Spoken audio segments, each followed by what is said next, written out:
Hi hello friends, welcome back to tasty kitchen with ಅದ್ಕೆ ನಾನಿ YouTube channel.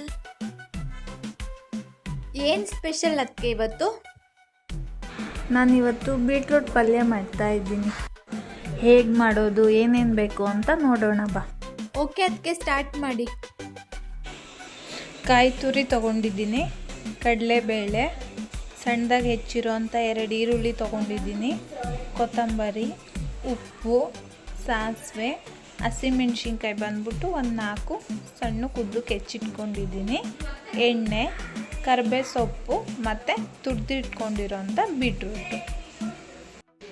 ಈಗ gas on ಮಾಡಿಕೊಂಡು ಒಂದು ಬಾಣಲಿ ಇಟ್ಕೊಳ್ಳೋಣ. ಬಾಣಲಿಗೆ ಎಣ್ಣೆ ಹಾಕ್ಕೊಳ್ಳೋಣ.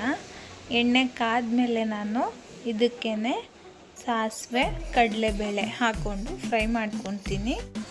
ಕಡಲೆಬೇಳೆ ಫ್ರೈ ಮಾಡ್ಕೊಂಡಾದ್ಮೇಲೆ ನಾನು ಇದಕ್ಕೇ ಹೆಚ್ಚಿಟ್ಕೊಂಡಿರೋಂಥ ಹಸಿಮೆಣ್ಸಿನ್ಕಾಯಿ ಹಾಕಿ ಚೆನ್ನಾಗಿ ಬಾಡಿಸ್ಕೊತೀನಿ. ಹಸಿಮೆಣ್ಸಿನ್ಕಾಯಿ ಎಲ್ಲ ಫ್ರೈ ಆದಮೇಲೆ ನಾನು ಇದಕ್ಕೇ ಈರುಳ್ಳಿ ಮತ್ತು ಕರಿಬೇವು ಸೊಪ್ಪು 2 ಕೂಡ ಹಾಕ್ಕೊಂಡು ಚೆನ್ನಾಗಿ ಫ್ರೈ ಮಾಡ್ಕೊತೀನಿ. ಬೀಟ್ರೂಟ್ ನಾವು ವಾರದಲ್ಲಿ ಒಂದು 2 ಟೈಮ್ಸ್ ಆದರೂ ಮಾಡ್ಕೊಂಡು ತಿನ್ನಬೇಕು. ಯಾಕೆ ಅಂದರೆ ಬ್ಲಡ್ ಇಂಪ್ರೂವ್ ಆಗುತ್ತೆ ಬೀಟ್ರೂಟ್ ತಿನ್ನೋದ್ರಿಂದ. ಮತ್ತು ನಾವು ಪಲ್ಯ ಮಾಡಲಿಕ್ಕಾಗಿಲ್ಲ ಅಂದರೂ ಜ್ಯೂಸ್ ಮಾಡ್ಕೊಂಡು ಕುಡಿಬೋದು.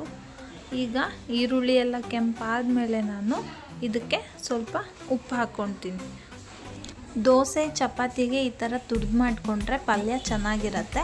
ಮತ್ತು ನಾವು ಸಣ್ಣದಾಗಿ ಹೆಚ್ಚಿಬಿಟ್ಟು ಗೊಜ್ಜು ಥರ ಮಾಡ್ಕೋಬೋದು, ಬಟಾಣಿ ಕಾಳೆಲ್ಲ ಹಾಕಿ, ಅದೂ ತುಂಬ ಚೆನ್ನಾಗಿರುತ್ತೆ ಬೀಟ್ರೂಟ್ ಪಲ್ಯ.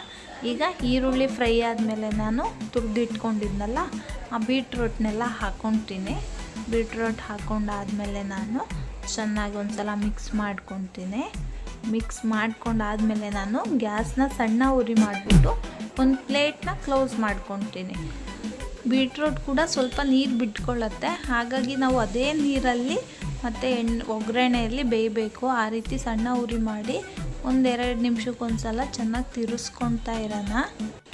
ಬೀಟ್ರೂಟ್ ಪಲ್ಯ ಮಾಡ್ತೀವಲ್ಲ ನಾವು ತುರ್ದು, ಅದಕ್ಕೆ ಉಪ್ಪು ಸ್ವಲ್ಪ ಕಮ್ಮಿನೇ ಹಾಕ್ಕೋಬೇಕು. ಯಾಕಂದರೆ ಉಪ್ಪು ಆಮೇಲೆ ಬೆಂದಮೇಲೆ ಉಪ್ಪಾಗ್ಬಿಡುತ್ತೆ. ನಾವು ಸ್ವಲ್ಪ ಉಪ್ಪು ಹಾಕ್ಕೊಂಡು ಆಮೇಲೆ ಲಾಸ್ಟಿಗೆ 1-2 ನಿಮಿಷಕ್ಕೆ ಇಳಿಸೋ ಮೂಮೆಂಟಲ್ಲಿ ಅವಾಗ ರುಚಿ ನೋಡಿಕೊಂಡು ಸಪ್ಪೆ ಆಗಿದೆ ಅನಿಸಿದ್ರೆ ನಾವು ಉಪ್ಪು ಹಾಕ್ಕೊಳ್ಳೋಣ.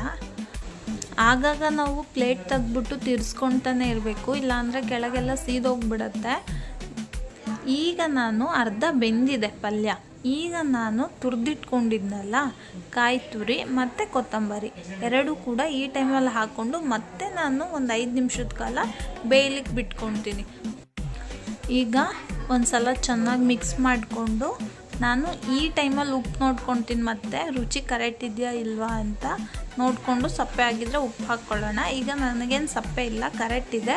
ಸೊ ಇದನ್ನು ಒಂದು ಸಲ ಚೆನ್ನಾಗಿ ತಿರ್ಸ್ಬಿಟ್ಟು ಮತ್ತೆ ಪ್ಲೇಟ್ ಮುಚ್ಕೊತೀನಿ. ಬೀಟ್ರೂಟ್ ಜ್ಯೂಸನ್ನ ನಾವು ಪ್ರತಿನಿತ್ಯ ಕುಡಿಯೋದ್ರಿಂದ ಸಣ್ಣ ಕೂಡ ಆಗ್ತೀವಿ. ಡಯೆಟ್ ಮಾಡೋರಿಗೆ ಒಂದೊಳ್ಳೆ ಜ್ಯೂಸ್ ಅಂತ ಹೇಳ್ಬೋದು. ರೆಡಿಯಾಗಿದೆ ಬೀಟ್ರೂಟ್ ಪಲ್ಯ. ಟೇಸ್ಟ್ ಮಾಡಿ ಹೇಳು ಹೇಗಿದೆ ಅಂತ. ಬೀಟ್ರೂಟ್ ಪಲ್ಯ ತುಂಬ ಚೆನ್ನಾಗಿದೆ.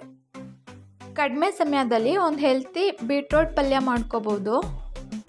ದೋಸೆ ಚಪಾತಿಗೆಲ್ಲ ತುಂಬ ಚೆನ್ನಾಗಿರುತ್ತೆ. ಈ ಥರ ಮಾಡಿಕೊಂಡ್ರೆ ಒಂದ್ಸಲ ಟ್ರೈ ಮಾಡಿ.